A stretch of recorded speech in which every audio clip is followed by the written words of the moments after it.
Hi, Olivia here. My friends and I are hosting a teen politics debate, and I'm trying to make sure my argument is the most reasonable. I want to cut out fallacies or logical errors in order to win the debate. Sometimes, even a very strong position supporting a just cause can be clouded by fallacious reasoning. Let's practice spotting logical fallacies in The American Promise. No position, no matter how strong, is immune to fallacy. In The American Promise, Lyndon Johnson, President of the United States from 1963 to 1969, implies that if an issue arouses public emotion, the public's view must be right. By implying that all good people throughout the nation are joining the cause, Johnson uses the bandwagon appeal. The fallacious reasoning of a bandwagon appeal supports groupthink that tries to persuade you to do something or think in a certain way because others are doing or thinking it, and if you don't, you will be left out.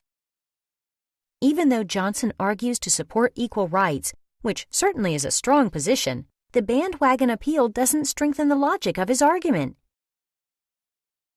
Another fallacy that appears in Johnson's speech is overgeneralization. Johnson overgeneralizes when he equates the experience of poor white people with the experiences of black people who are denied the right to vote. First, the problem of poverty among white people is not the same as the issue of voting rights, and the causes of poverty are more complex than the result of bigotry, as Johnson claims. Overgeneralization makes a hasty claim based on insufficient evidence or without considering all possible variables. A third fallacy in Johnson's speech is the use of hyperbole. Hyperbole means extreme exaggeration that expresses a strong emotion to make a point. Johnson makes several exaggerated patriotic claims. While these claims may arouse emotions, especially anger against injustice, they are not hallmarks of a logical argument. Words like every and no, and superlatives like richest and most powerful may signal hyperbole.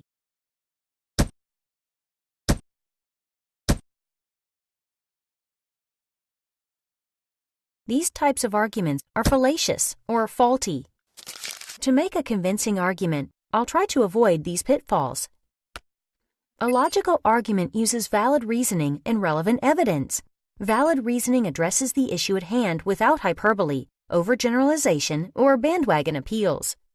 Relevant evidence supports the claim without exaggerating or relying on questionable sources. I hope my attention to the details of sound logic will help me in the debate. A solid argument that stays on topic and presents relevant evidence gives me the best chance of winning.